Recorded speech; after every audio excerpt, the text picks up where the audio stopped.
Some places hold on to more than just memories. They collect pieces of the people who pass through them. Deep within the concrete maze of Millbrook Penitentiary, where fluorescent lights hum like angry wasps and the air tastes of disinfectant and despair, cell 4B-7 sits empty most days. The guards know better than to assign anyone there for long. But Marcus Rivera doesn't know the stories, doesn't understand why hardened lifers cross themselves when they walk past that particular door. Rivera built his reputation with his fists and his fearlessness. 3 years of dominance in the yard, 3 years of other inmates stepping aside when he passed.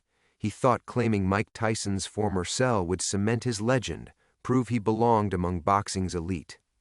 The warden handed him the key with a knowing look, like a man watching someone walk willingly into quicksand. What Rivera found in that cell wasn't fame or power, it was something far older and hungrier, something that had been feeding on rage and broken dreams for decades, growing stronger with each new occupant. In the span of 5 minutes, the prison's deadliest fighter became its most terrified victim. But what exactly lurks in the shadows of cell 4 billions-7, and how many souls has it already claimed? Before we jump back in, tell us where you're tuning in from, and if this story touches you, make sure you're subscribed because tomorrow I've saved something extra special for you.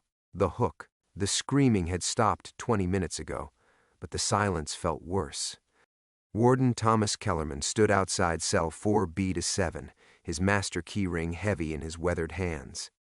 Through the reinforced glass window, he could see Rivera's silhouette hunched on the narrow cot, motionless as a statue.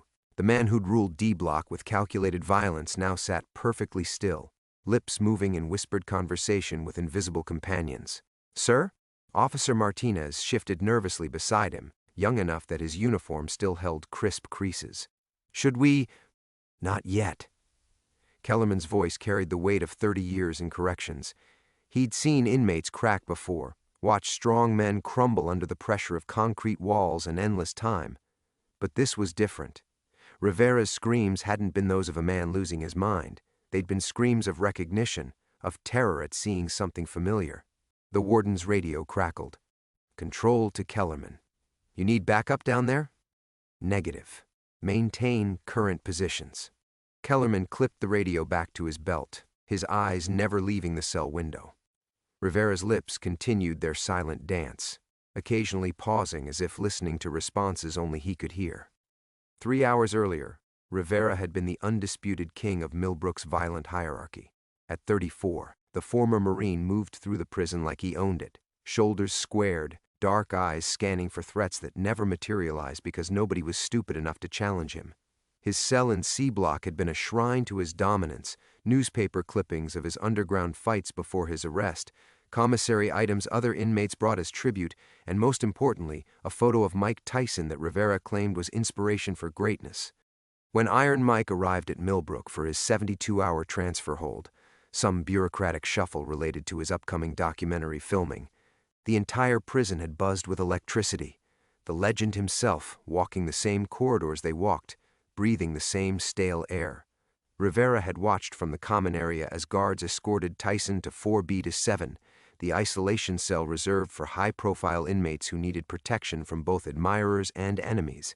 "That's where I belong," Rivera had told anyone within earshot. "Next to greatness. I'm gonna ask for that cell when he leaves." Other inmates had exchanged glances. Old-timers like Samuel Ghost Washington, serving life for armed robbery, had tried to warn him.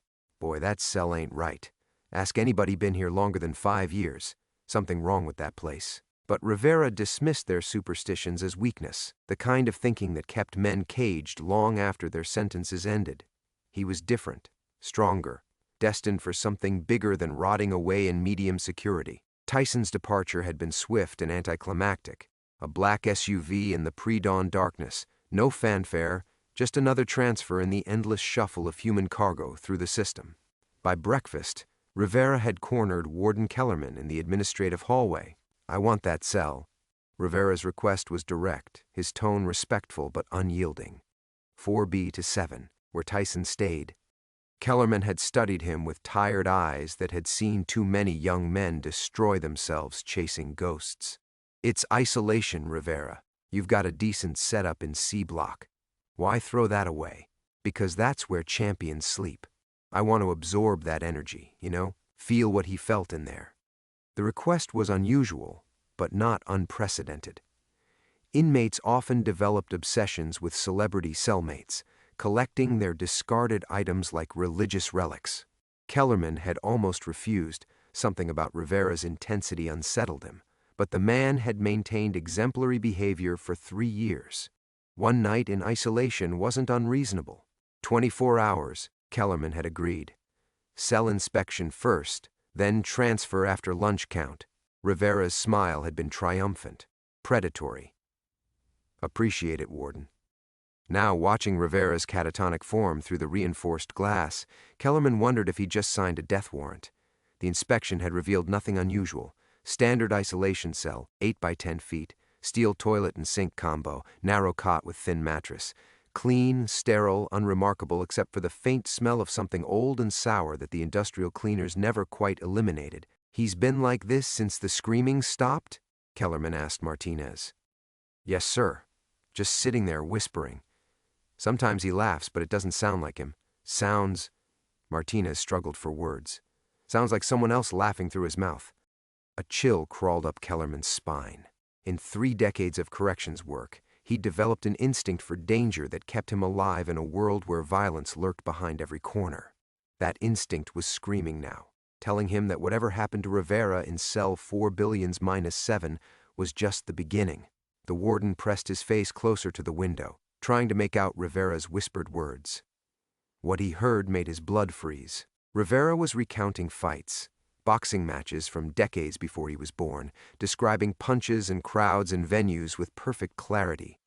His voice shifted and changed, cycling through different accents and inflections, as if multiple people were speaking through his mouth. Kellerman stepped back from the door, his hand instinctively moving to his radio.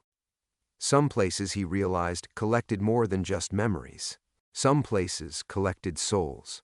The ordinary world. Kellerman's radio squawked again, jolting him back to the immediate crisis.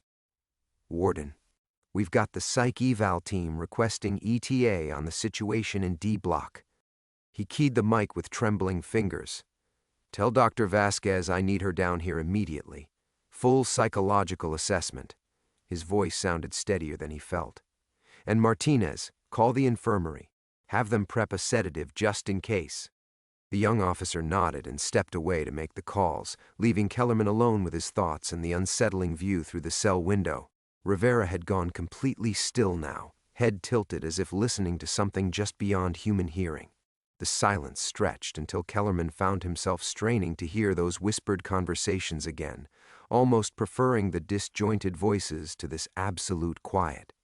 This wasn't how his Thursday was supposed to unfold. Kellerman's routine at Millbrook had been the same for 15 years. Arrive at 6 a.m., coffee from the break room that tasted like motor oil, review overnight incident reports while the prison slowly awakened around him. By now, he should have been in his weekly budget meeting with the State Oversight Committee, arguing for better funding for mental health services and vocational training programs he genuinely believed could make a difference. Instead, he stood in a corridor that smelled of industrial disinfectant and something else. Something organic and wrong that seemed to emanate from cell 4 billions minus 7 itself. His phone buzzed with a text from his wife Janet. "Dinner at 7 with the Hendersons, remember? Please don't be late again." The normalcy of it felt surreal. In 8 hours, he was supposed to be sitting in his suburban dining room, discussing retirement plans and their daughters' college applications, while Janet served her famous pot roast. The distance between that world and this felt insurmountable. Footsteps echoed in the corridor as Dr. Elena Vasquez approached, her heels clicking against polished concrete. At 42, she carried herself with the confidence of someone who'd spent 2 decades working inside the minds of violent men. Her dark hair was pulled back severely, and she wore the same professional mask that helped her navigate the daily horrors of prison psychology. "Thomas." She nodded at Kellerman, already pulling a tablet from her leather satchel. "Martinez filled me in. How long since the last verbal communication?" "Going on 30 minutes. Before that, he was..." Kellerman searched for words that wouldn't make him sound insane. He was speaking in different voices. describing boxing matches from the 1960s and 70s like he'd been there personally. Dr. Vasquez had worked at Millbrook for 8 years, long enough to build relationships that transcended the typical doctor-patient boundaries. She knew these men, their histories, their triggers, their desperate attempts to maintain dignity in a system designed to strip it away. Rivera had been one of her success stories, actually, weekly sessions for anger management that had resulted in genuine progress. The man who'd arrived 3 years ago ready to fight the world had slowly transformed into someone who read philosophy books and talked about starting a veterans support group when he got out. Has he eaten today? Slept at all since the transfer? Transfer was completed at 1,400 hours. He requested dinner be delivered to the cell at 1,700, said he wanted to savor the experience of eating where Tyson had eaten. Guard delivered the tray. Rivera thanked him politely. Everything normal until approximately 1,945 hours. Dr. Vasquez made notes on her tablet, but Kellerman caught her glancing toward the cell window with something that looked like recognition. Elena, have you had other cases in 4B to 7? Psychological breaks, I mean? She paused, stylus hovering over the screen. There have been incidents. Nothing this severe, but inmates requesting transfers out after a night or two. Complaints about nightmares, voices, feelings of being watched. I've always attributed it to the isolation. Sensory deprivation can trigger hallucinations in susceptible individuals. But you're not convinced. I'm a scientist, Thomas. I deal in observable behaviors and documented treatments. She looked directly at him. But I've also learned to trust my instincts in this place, and something about that cell has never felt right. Martinez returned, slightly out of breath. Dr. Vasquez, medical team is standing by. Also got a call from C Block. Rivera's cellmate wants to know what's happening. Says Rivera promised to share commissary with him when he got back. The mention of Rivera's ordinary life, his relationships, his small kindnesses, his plans for tomorrow, hit Kellerman unexpectedly hard. Just yesterday, Rivera had been mentoring a young inmate named Rodriguez, teaching him chess and helping him prepare for his GED exam. He'd submitted a formal request to join the prison's veteran support group and had been saving money to send his sister a birthday card. Now he sat motionless in a cell that seemed to devour personalities whole, reduced to a vessel for voices that belonged to dead men. Dr. Vasquez approached the cell window, her clinical demeanor firmly in place. Marcus, it's Dr. Vasquez. Can you hear me? Rivera's head turned slowly toward the sound, and when his eyes met hers through the reinforced glass, Kellerman saw her step back involuntarily. The eyes looking back weren't Rivera's anymore. The call to adventure. Jesus Christ, Dr. Vasquez whispered, her professional composure cracking for the first time since Kellerman had known her. She pressed closer to the reinforced glass, studying Rivera's face with the intensity of a scientist examining a specimen that defied classification. Marcus, I need you to focus on my voice. Can you tell me where you are right now? Rivera's mouth opened, but the voice that emerged carried a thick Brooklyn accent that had never belonged to the soft-spoken Marine from Phoenix. Doc says I got brain damage from the Douglas fight, but I know what I seen in that corner. Cuss was there, telling me to slip the jab like he taught me when I was 12. His head tilted, listening to something beyond their perception. You hear him too, don't you, soldier boy? Dr. Vasquez stepped back from the window, her face pale. She'd spent 8 years documenting every detail of Rivera's psychological profile, his measured speech patterns, his careful articulation despite minimal formal education, the way he unconsciously shifted into military bearing when stressed. This wasn't a psychological break she was witnessing. This was something else entirely. Thomas, I need to see his file. Complete psychological history, medical records, everything. Her voice had taken on an urgent edge. And I need to know about every inmate who's occupied that cell in the last 5 years. Before Kellerman could respond, the lights in D Block corridor flickered, casting momentary shadows that seemed to move independently of their sources. The temperature dropped noticeably, their breath becoming visible in small puffs. Rivera began speaking again, but now his voice had shifted to something older, more gravelly. They don't understand what happens in the square circle, kid. All that rage, all that pain, It's got to go somewhere when the bell rings. Sometimes it finds places to hide, waits for the right moment to come crawling back out. Dr. Vasquez grabbed Kellerman's arm. I've read about cases like this in psychiatric literature. Environmental psychosis, cellular memory phenomena. There are documented instances of locations retaining psychic imprints, especially places where extreme emotional trauma has occurred repeatedly. She was speaking rapidly, as if trying to convince herself as much as him. But I never thought, the research is mostly theoretical. You're saying the cell is haunted? Martinez had returned, standing just close enough to hear but far enough away to bolt if necessary. I'm saying there might be a psychological explanation for what appears to be paranormal activity. Dr. Vasquez pulled up files on her tablet, scrolling frantically. Marcus has been obsessed with Tyson for years. It's possible that being in the same space triggered a severe dissociative episode, allowing his subconscious to access information he'd absorbed about boxing history and...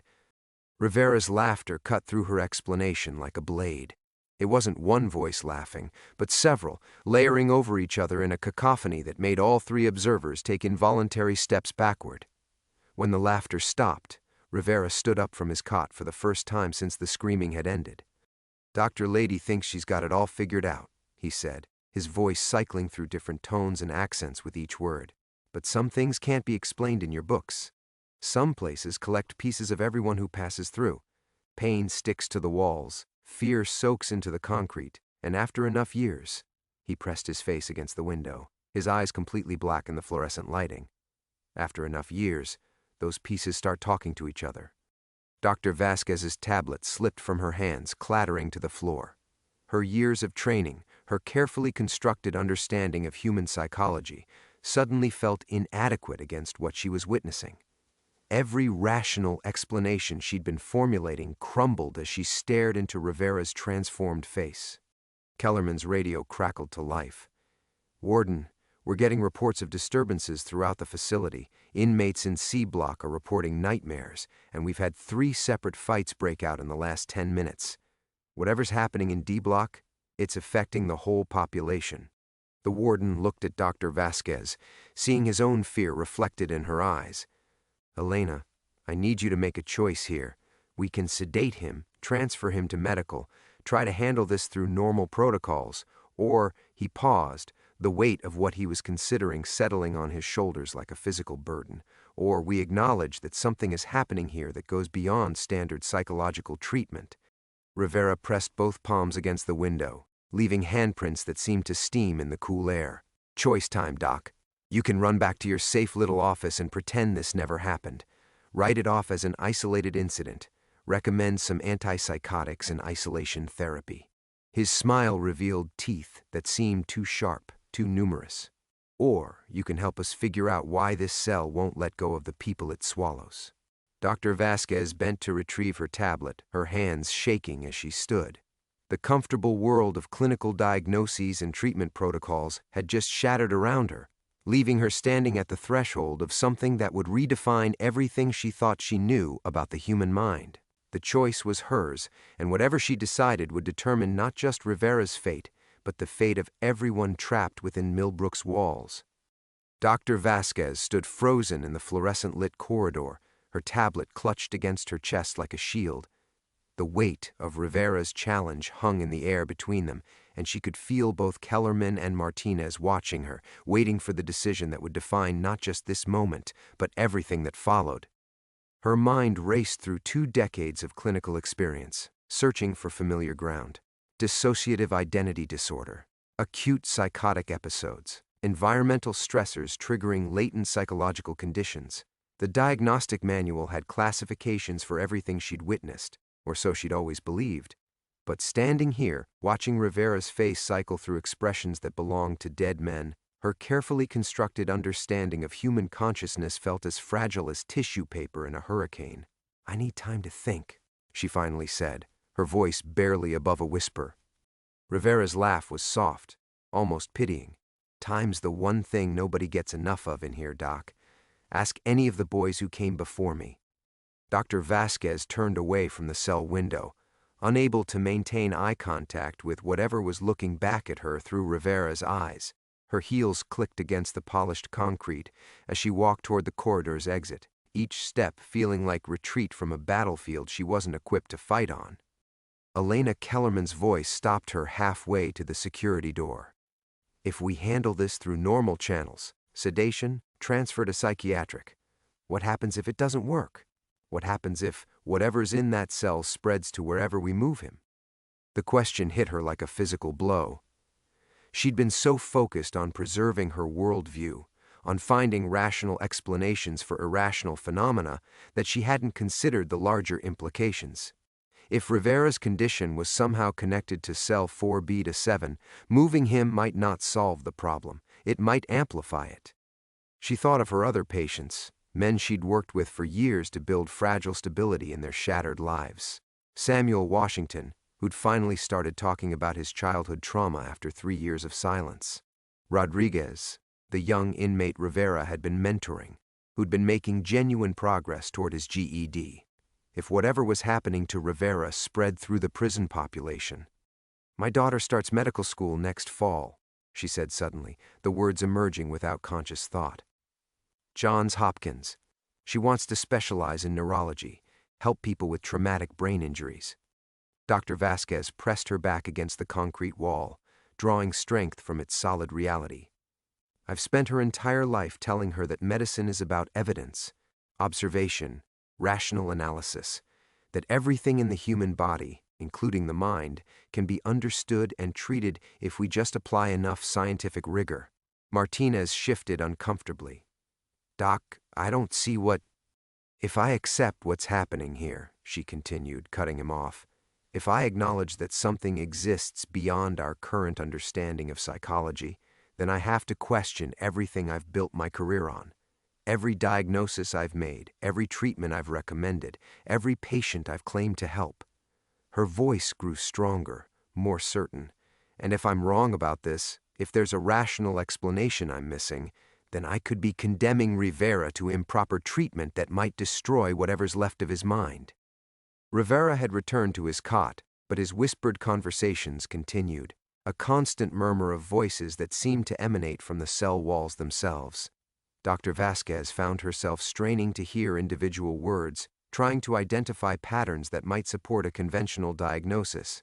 But each fragment she caught, references to fights from decades before Rivera was born, conversations in languages he'd never learned, intimate details about boxers' personal lives that weren't documented in any public record, undermined her attempts at rational analysis. Her phone buzzed with a text message. Without thinking, she glanced at it. "Mom, just finished my first anatomy exam. Think I aced it. Can't wait to tell you about the neural pathway lecture tomorrow. Love you." The timing felt like cosmic irony. Here she stood, facing something that challenged everything she understood about neural pathways and brain function, while her daughter celebrated mastering the fundamentals of human anatomy. The gulf between their realities felt impossible to bridge. "If I do this," she said slowly, turning back toward Kellerman, "if I investigate this as something beyond standard psychological treatment, it changes everything. Not just for Rivera, not just for this prison, but for my understanding of what's possible. And I'm not sure I'm strong enough to handle that kind of paradigm shift." Kellerman nodded grimly. "But if you don't, and something happens to the other inmates because we ignored what we're seeing here." The unfinished sentence hung between them like a sword. Dr. Vasquez looked back toward cell 4B-7, where Rivera continued his impossible conversations with voices from the past. The rational part of her mind cataloged a dozen conventional explanations, each more desperate than the last.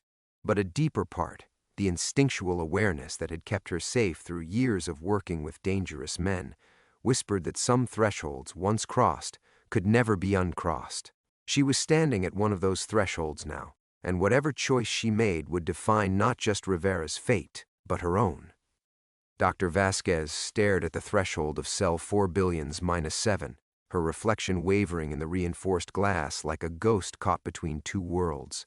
The rational voice in her head, the one that had guided her through medical school, through her residency, through 20 years of clinical practice, screamed warnings about career suicide and professional ruin. But a deeper voice, one she'd learned to trust in the darkest corners of maximum security, whispered that some doors, once opened, revealed truths that couldn't be unseen.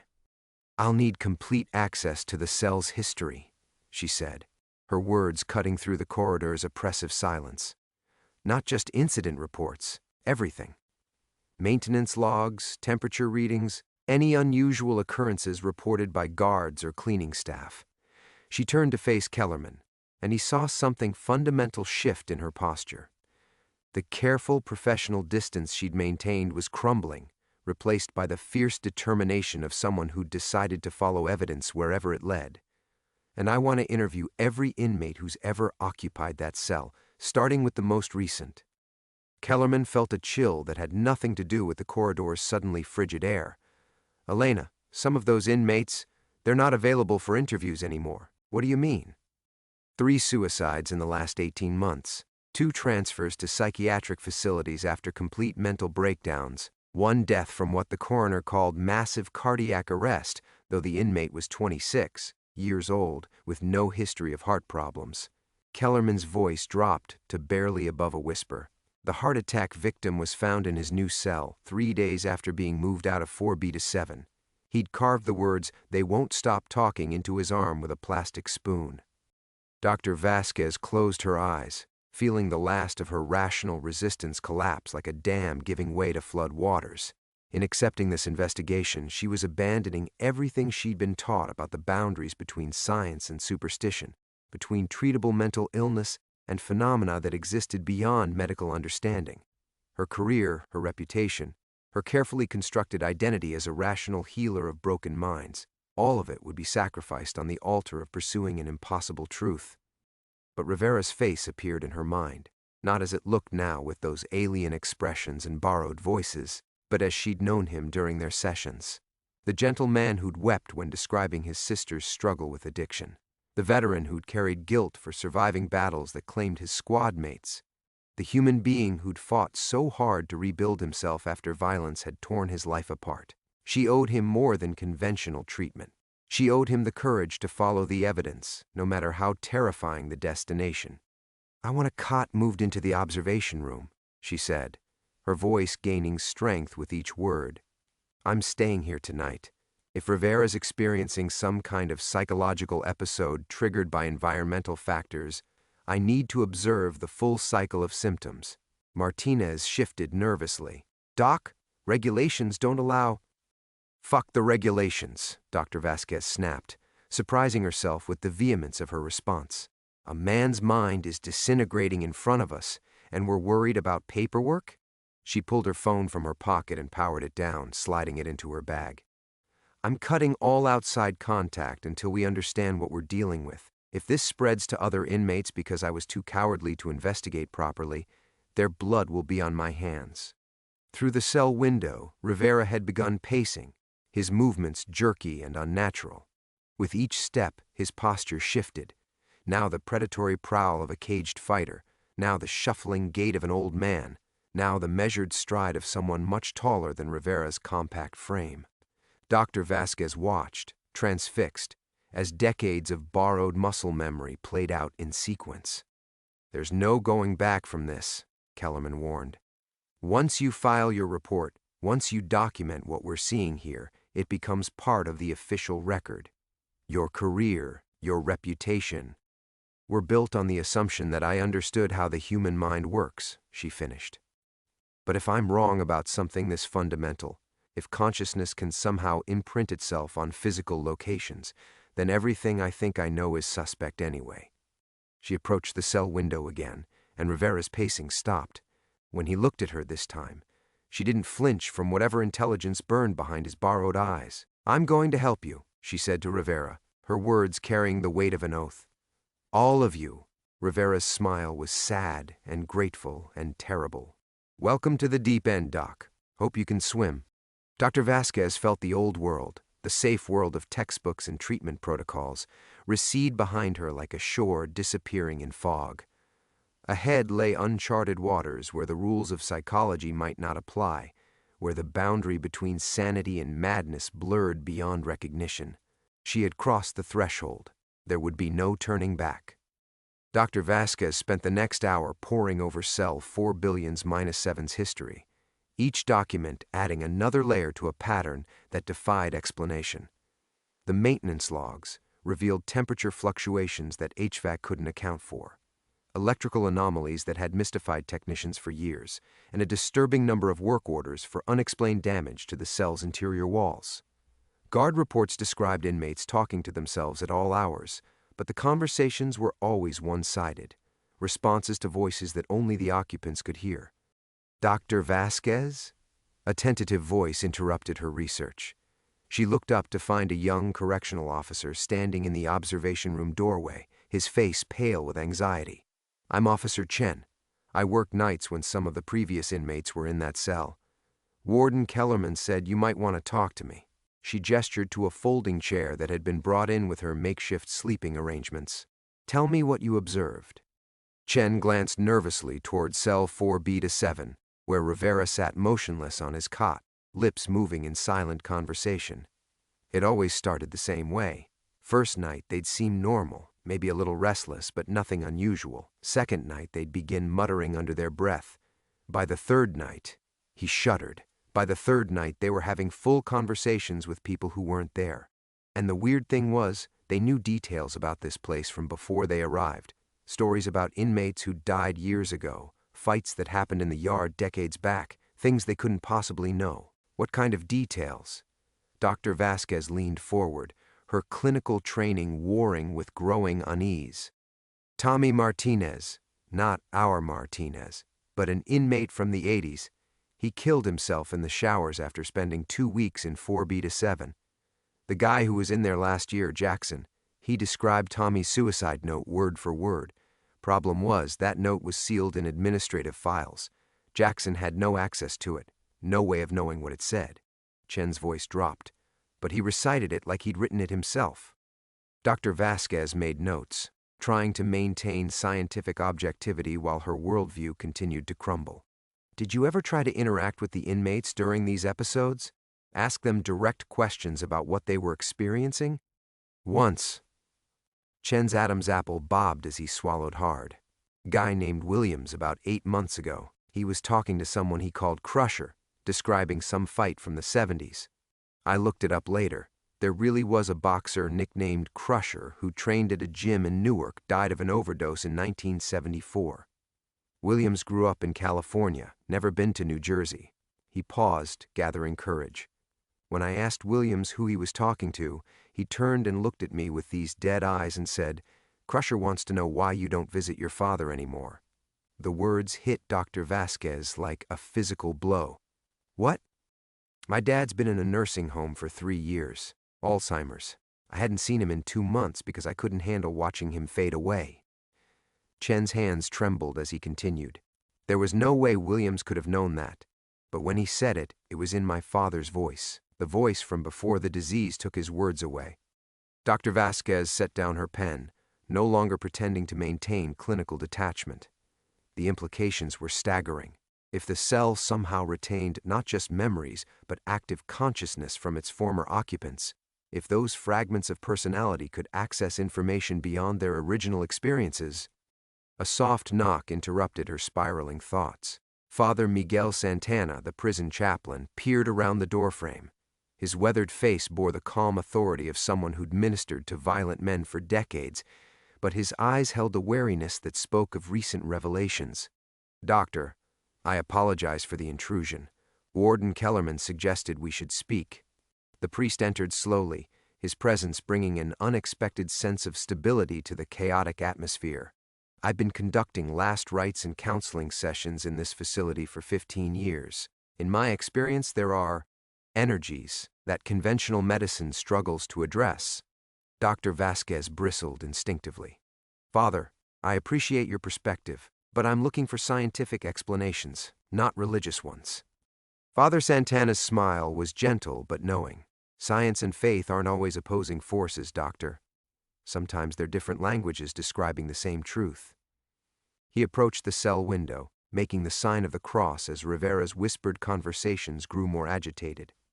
"I've performed 3 exorcisms in this facility, not because I believed in demonic possession, but because sometimes the ritual of blessing and cleansing has psychological benefits that transcend religious belief. And did they work? Despite herself, Dr. Vasquez found herself genuinely curious about his answer. Temporarily. Father Santana's expression darkened. But the disturbances always returned. Whatever inhabits that cell isn't evil in the traditional sense, it's wounded. Layers upon layers of human pain compressed into a space too small to contain it all. He turned to face her directly. You're going to need help navigating this, doctor, and not all help comes from medical textbooks. Dr. Vasquez felt the unlikely alliance forming around her, a nervous guard with supernatural experiences, a chaplain who'd witnessed inexplicable phenomena, and her own shattered certainty about the nature of human consciousness. The rules of this new world were becoming clear. Conventional approaches would fail, and survival would require accepting help from sources she'd never considered credible. Rivera's voice suddenly rose from the cell. Doc's got herself a team now. Good. You're going to need all the help you can get for what's coming. Dr. Vasquez felt the blood drain from her face as Rivera's words echoed through the observation room. She turned slowly to face the cell window, where Rivera sat with his back to them, still engaged in his impossible conversations. There was no way he could have seen Father Santana's arrival or overheard their discussion through the reinforced walls. How did he? She began, but Father Santana placed a calming hand on her shoulder. They know things, the priest said quietly. All of them do, eventually. The boundaries between past and present, between individual consciousness and collective memory, they blur in that space. Officer Chen shifted uncomfortably in his chair. Doc, maybe we should consider moving Rivera to a different cell. If this is some kind of environmental trigger? No. Dr. Vasquez's response surprised her with its firmness. Moving him now could make things worse. We don't know if the phenomenon is tied to the physical space or if it's already taken hold of his consciousness. Separating him from the source might cause a complete psychological fracture. She moved closer to the cell window, studying Rivera's profile. His lips moved in animated conversation, occasionally nodding or shaking his head in response to unheard voices.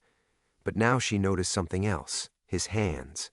They moved in subtle patterns, sometimes forming fists in classic boxing stances she recognized from studying fight footage, sometimes gesturing in ways that seemed foreign to his usual mannerisms. I need to go in there, she announced, the words tumbling out before her rational mind could stop them.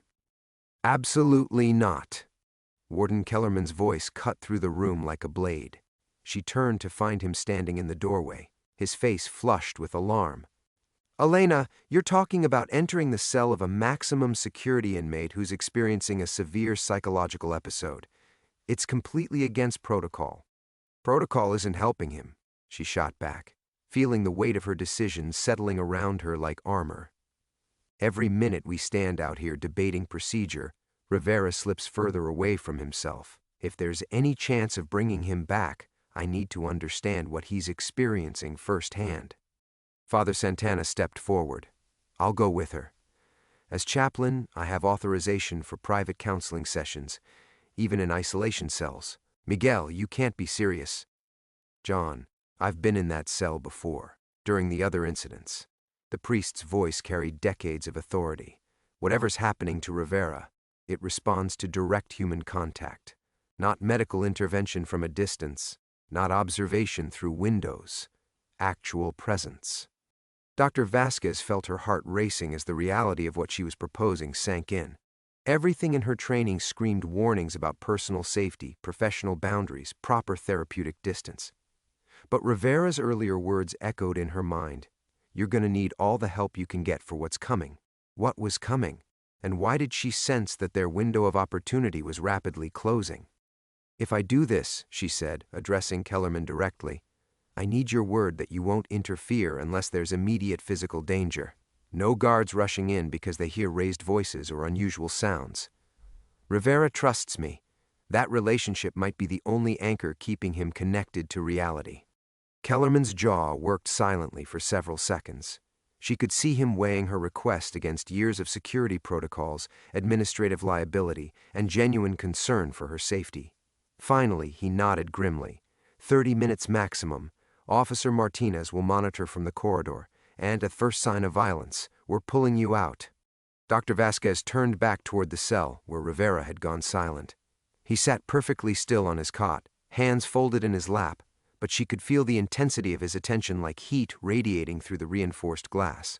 When he finally turned to look at her, she was startled to see tears streaming down his face.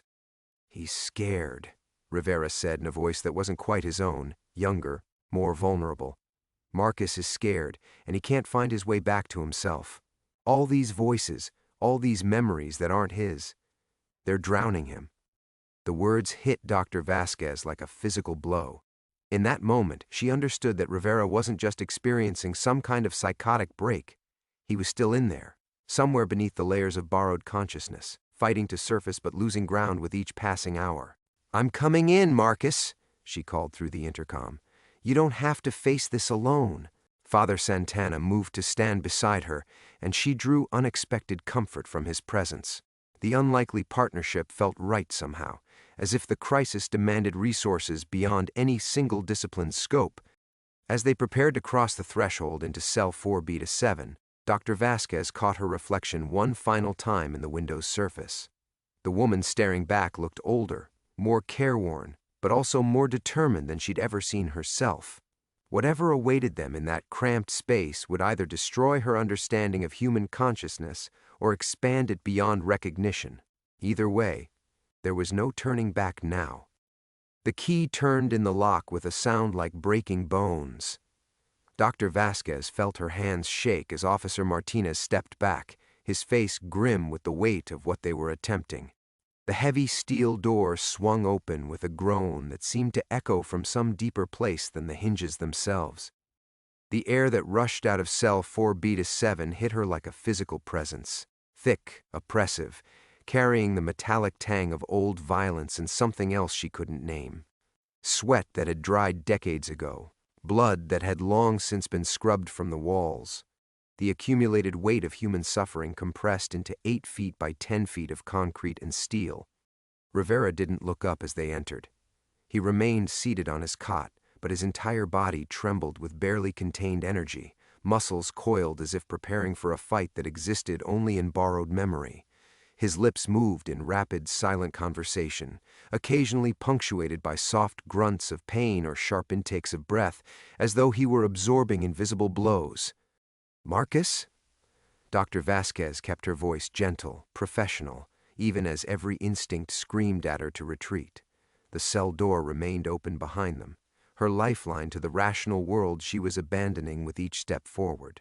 Father Santana moved to her left, his presence a steady anchor in the storm of wrongness that filled the cramped space. He began a low, whispered prayer in Spanish, the familiar cadence offering surprising comfort despite her secular worldview. Rivera's head snapped up, and Dr. Vasquez barely suppressed a gasp. His eyes darted between them with rapid, jerky movements, but she could see multiple personalities flickering behind his gaze like channels changing on a broken television. One moment, the intelligent awareness she knew from their sessions; the next, the predatory calculation of a career criminal; then the hollow stare of someone who had given up hope entirely. "You shouldn't have come in here." Doc Rivera's voice carried an accent she'd never heard from him before. "Brooklyn, maybe, or the Bronx. Old New York. This place, it don't let go easy. Gets its hooks in deep, you know. Who am I speaking to?" She forced herself to take another step closer, her clinical training providing structure even as her worldview collapsed around her. "Name's Tony Marcelli. Did a nickel here in the 70s for armed robbery." Rivera's posture shifted, shoulders rolling back in swagger that belonged to someone else entirely. "Caught a shiv in the yard on my last week. Bled out right here on this cot while the screws took their sweet time getting medical." Dr. Vasquez felt the temperature in the cell drop several degrees, her breath beginning to miss despite the November heat that usually made the prison stifling. What happened to Marcus? Where is he? Still here, still fighting. The voice changed again, younger now, with the carefully modulated tone of someone educated beyond his circumstances. "But he's drowning in all of us. Every rage, every fear, every moment of despair that ever filled this space, it's all crashing down on him at once." Father Santana stepped forward, his prayer growing stronger. In the name of Christ, I call upon you to release this man. His soul is not yours to claim. Rivera laughed, but the sound came from multiple throats, a horrible harmony of voices that had never spoken together in life. This ain't about claiming souls, Padre. This is about remembering. This place remembers everything. Every beating, every rape, every suicide, every murder. And now it's making Marcus remember too. The walls seemed to press closer, and Dr. Vasquez realized with growing horror that the oppressive feeling wasn't psychological. The cell was physically smaller than it should have been.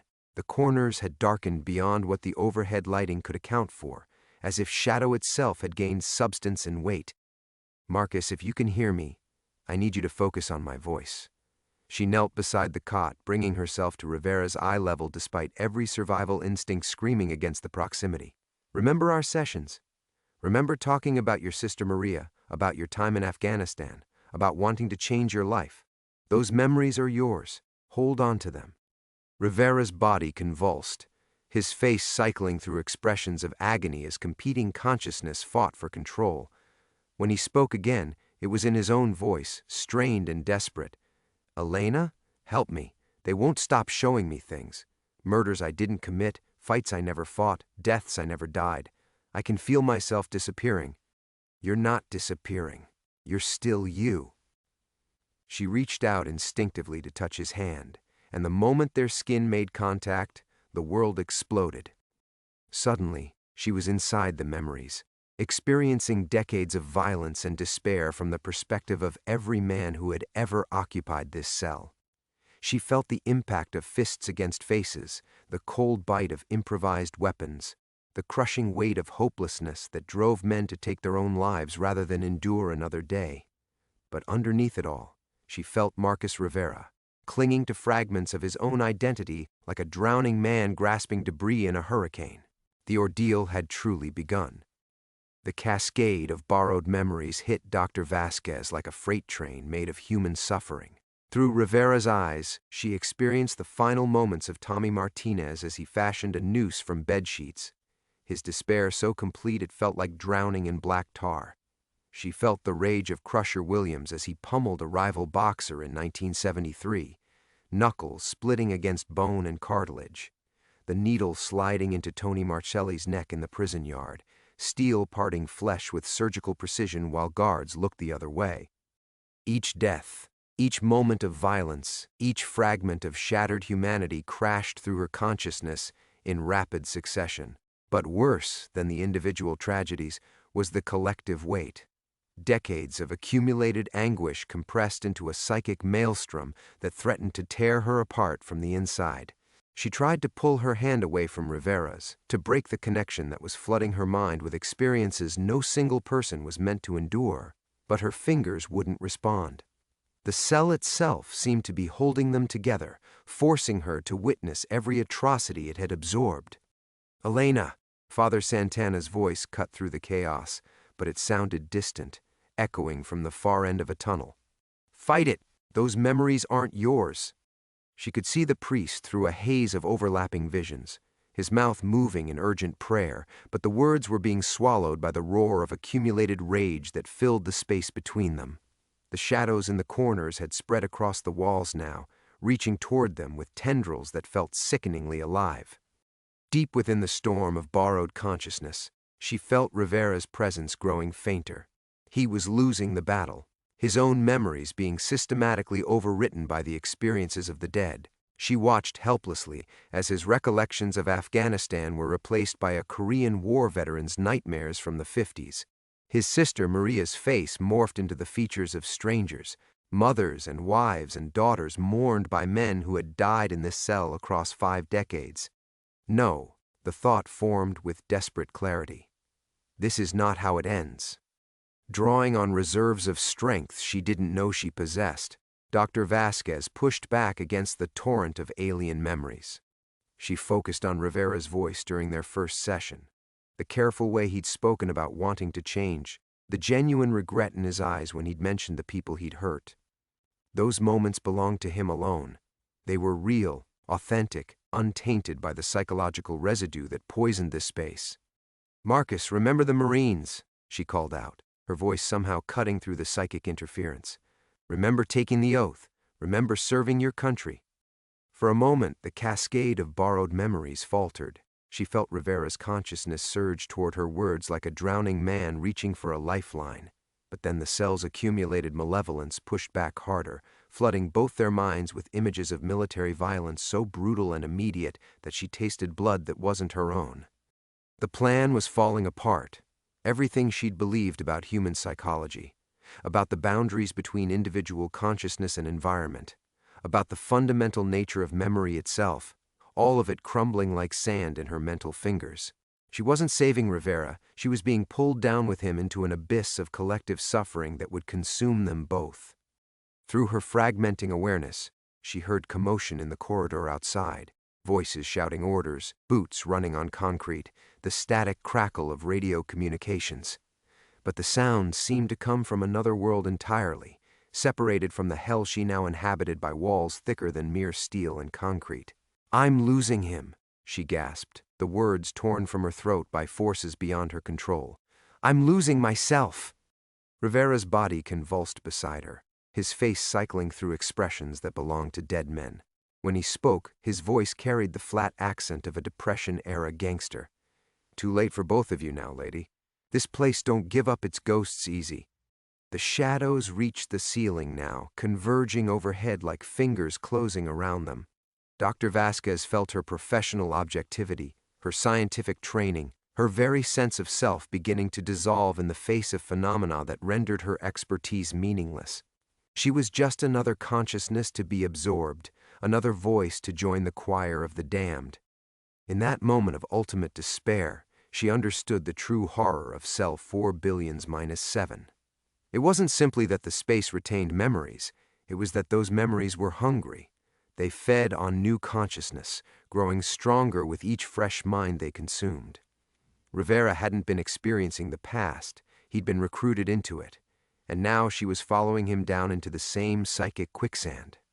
Father Santana's prayers grew more desperate, but even his faith seemed to be wavering against the accumulated weight of human evil that pressed down on them like a collapsing building. The cell door remained open, but it might as well have been sealed behind a wall of impenetrable darkness. They were trapped, and the feast had only just begun.